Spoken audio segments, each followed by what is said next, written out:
नंदुरबार सार्वजनिक बांधकाम विभागाच्या विद्युत उपअभियंत्याला 8 लाख रुपयांची लाच घेताना धुळे लाचलुचपत प्रतिबंधक विभागाने रंगेहात पकडले आहे. नितीन दत्तात्रय इंगळे, वय 53, रा उपअभियंता विद्युत उपविभाग साबांग विभाग नंदुरबार असे लाच घेणाऱ्या अधिकाऱ्याचे नाव आहे.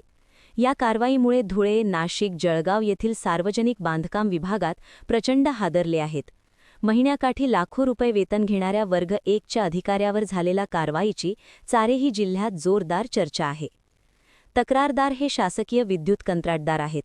त्यांच्या फर्मला शासनाच्या विद्युत कामाचे कंत्राट मिळाले होते. या अंतर्गत नंदुरबार जिल्ह्यातील धडगाव तालुक्यातील 28 गावांमध्ये पाड्यात LED सोलर स्ट्रीट लाईट बसविण्याचे काम मंजूर झाले होते. GST वगळता या कामाची एकूण किंमत 2,37,29,356 रुपये इतकी होती. हे काम मुदतीत पूर्ण झाल्यानंतर मार्च 2025 मध्ये 49 लाख रुपयांचे बिल अदा करण्यात आले होते.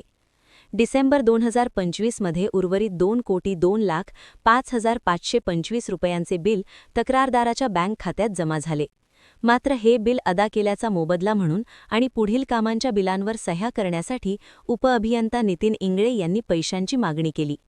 नितीन इंगळे यांनी सुरुवातीला 8,50,000 रुपयांची मागणी केली होती. पैसे दिल्याशिवाय पुढील कामांच्या बिलांवर सह्या करणार नाही ही भूमिका त्यांनी घेतली. कंत्राटदाराने 27 जानेवारी 2026 रोजी धुळे लाचलुचपत प्रतिबंधक विभागाकडे तक्रार दाखल केली. तक्रारीची पडताळणी केली असता नितीन इंगळे यांनी तडजोडी अंती 8 लाख रुपये स्वीकारण्याचे मान्य केल्याचे निष्पन्न झाले. नितीन इंगळे यांनी पंचांसमक्ष लाच स्वीकारताच ACBच्या पथकाने त्यांना रंगेहात ताब्यात घेतले.